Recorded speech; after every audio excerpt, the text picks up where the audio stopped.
just an absolute stud. He's ripping backdoor passes to Derek Brassard, just wheeling around the zone, just being an absolute legend. Whether he's chucking sauce from the goal line all the way to Mikey Hoffman for a one-hander on Boston, that team sucks. But Eric, he's just a good playmaker, good passer, and I really pride myself on my passing as well.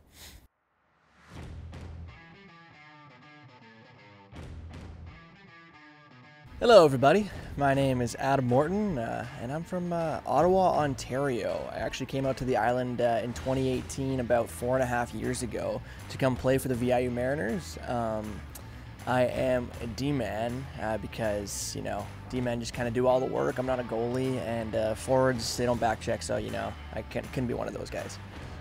Hey guys, I'm Gavin Rauser. This is my 5th year here at Vancouver Island University. I'm a left winger. Yeah. Pretty big liability in the D zone, so they try to keep me up front a bit.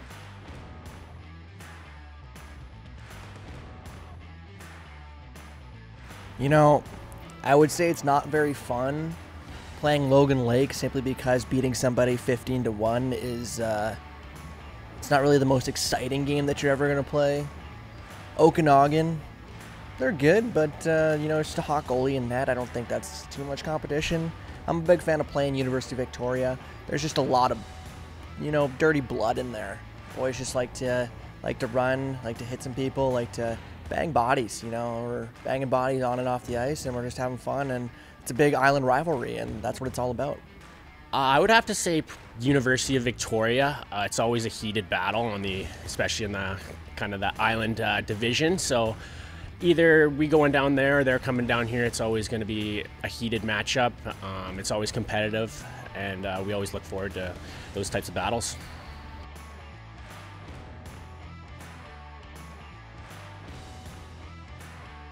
Other than the Nanaimo Ice Centre, which is arguably the best rink probably in all of British Columbia, so please come on out to a game. We need the support.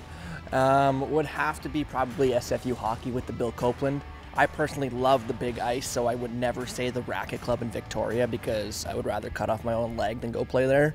But Bill Copeland, they get a good fan base. They're a good hockey team, and it's a lot of ice to skate around and to absolutely try and take people's heads off.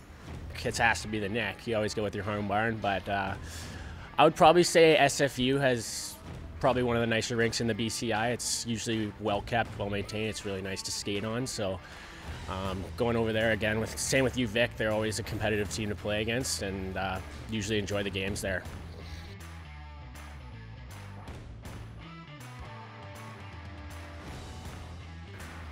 You know what? I have a little bit of recency bias here. So I think last weekend the boys were we're battling back. We lost back-to-back to Victoria, and we needed something big coming up. We ran into a hot goalie on the Okanagan, and we ended up going to OT. But yours truly just exhausted. End of OT, just sucking air, just doing my best. Just a nice chip play. Just got the boots moving. You could see. I think there was like a wind trail behind me. I felt like it was a fighter jet. And then I just, quick bang, bang, bang. And then I chipped it over the goalie. Huge celly. Boys were happy. Could not breathe in the huddle, though, so that was a tough one. I mean, there's been so many plays and games over the years.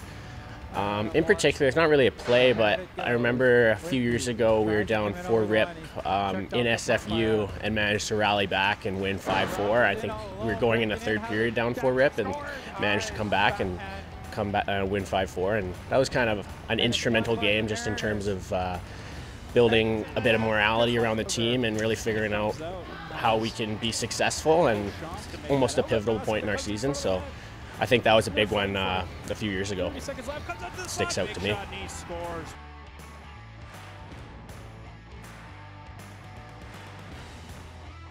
Oftentimes there are some movies, it really depends if someone has brought any DVDs to put in there, but there are a lot of homework guys, some guys who will just go on their laptops, some guys who try and have naps. I'm a big just stare out the window and listen to music and fantasize about what life could be. I've got a great imagination, so sometimes just staring at the mountains and wondering what it would be like to climb them, what it would be like to live in the mountains, maybe go fight a Wendigo or see a mountain man. It's crazy. On the bus particularly, I'm not much of a homework guy. I like to try and crush it all prior so I can kind of focus on the game and hang out with the guys. I know fantasy hockey is a big one. I'm particularly a huge advocate trying to make trades constantly. If I don't have my maxed out trades for the day, I'm usually failing as a GM. So there's always talks fantasy hockey, watching movies, playing Risk. I know we got that activated quite a bit in the past on the long ones. So playing board games, trying to, get the boys dialed in. It's always a good time.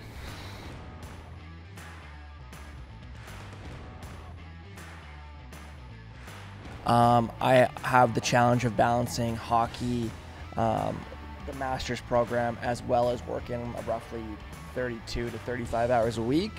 So I'm a pretty busy guy and I am pretty exhausted all the time. However, I'd say doing a little bit at a time and just trying to get a start on things so you can at least get the brain flowing when you're not actually doing the work. So a lot of the ideas that I come up with for my program can oftentimes be used for other projects as well. So I think also finding projects that are very aligned in their nature and then kind of killing two birds with one stone, I'd say was the best strategy for myself. I mean, it can get really busy, especially with 6 courses. I don't have a job right now. Last year I did have a job, and then with hockey as well. So every Sunday I just try to kind of plan out each day what I'm going to do, every task I'm going to try to accomplish that day.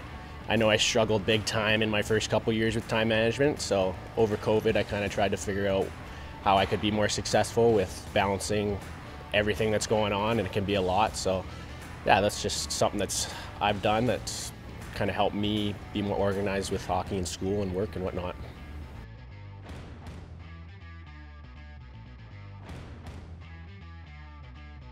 I'd say I'm a little bit more accountable to myself nowadays, whereas I will do a little bit more work when I do have the time.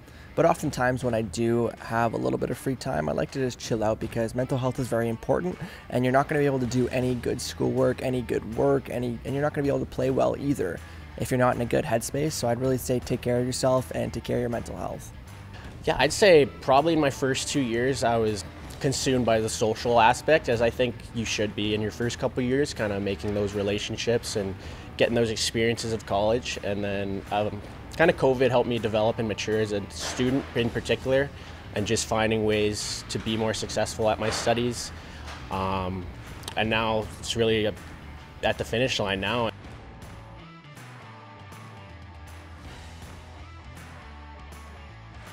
A tip that I would give first-year Adam Morton student athlete would be to have some fun with it. I think I put a lot of pressure on myself, and I have throughout the years. So I think telling myself that it's going to be okay, you can do it, don't worry about the little things, just focus on getting stuff done, and maybe give yourself a little bit more time towards the end of deadlines to maybe just go over some stuff and reanalyze and edit so you're not making little mistakes. If I could say one thing to my former self, is probably just enjoy the moment. Don't get too stressed out about things. First and second years, you're probably going to struggle, and really it's just about finishing strong and buckling down and seeing the light at the end of the tunnel.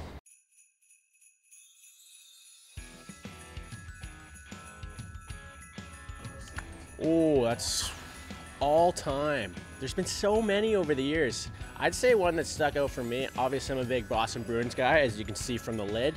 I remember when I was in first year Pee Wee, so about 12 years old, I got a Milan Lucic jersey. And that was a classic. I was asking for that all year. Santa treated me nice. So yeah, in terms of childhood gifts, that was a big one for me. I know I might be getting a mom cookbook this year, and I'm really excited for that one too. I think when I was about the same age as Gav there, maybe even a couple years younger, I received this sled. It was pretty sweet. Coming from Ottawa, I was just ripping around, and we have little hills outside our house, so I would drop it everywhere and I'd go ripping around. I love the snow, and it's just a great time.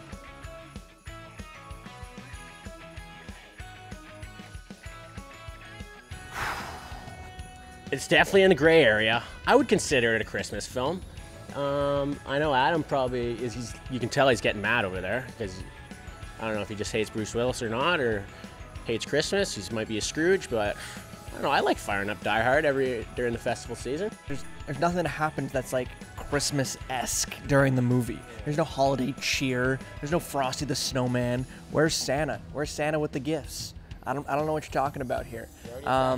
Exactly. Like, you know, you got Alan Rickman and Bruce Willis giving all-time performances. And for the record, I am a big Bruce Willis fan. I've seen the movie Red and Red 2 a couple times.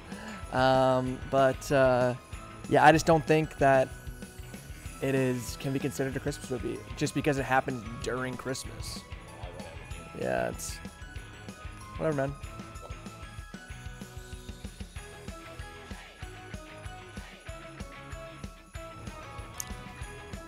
Whew.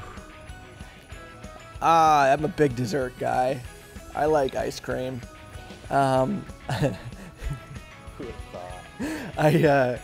Yeah, like we do like a classic turkey dinner, so you got turkey stuffing. I'm a big stuffing guy as well.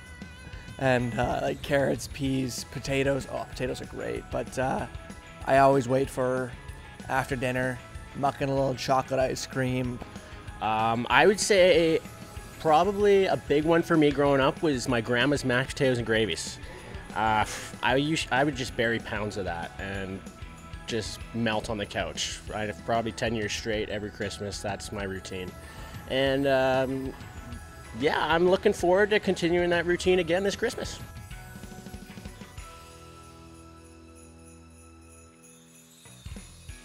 Hot chocolate, without even a second thought. Yeah. I'm not a big eggnog guy. Hot chocolate and Baileys.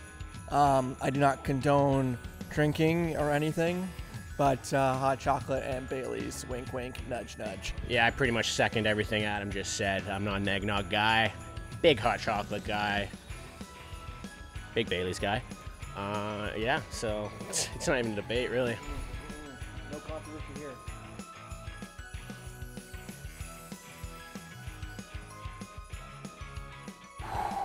Wow. Well, it's probably a known fact to the world that Adam's a huge napper and loves pizza, so I would maybe try and get him a large custom wheel, big old pizza, where he could just wake up from his nap and bury that, and then probably go right back to sleeping. I think he would enjoy that. Another thing, I don't know if people are big Costco people, but breakfast hash, he's a big advocate, so maybe a couple bags of that, and he's set for life probably. Yeah. See, the thing is, I would never want to be seen in public getting him this thing, but you know what? I probably have to go with some sort of Bruins memorabilia.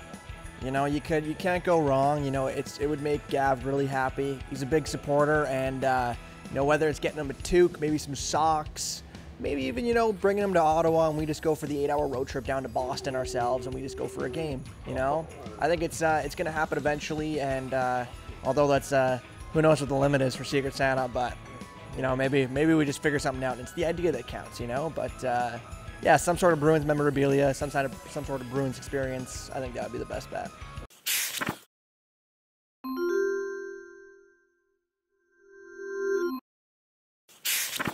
I'm not gonna say that I cried during it, but I definitely cried during it.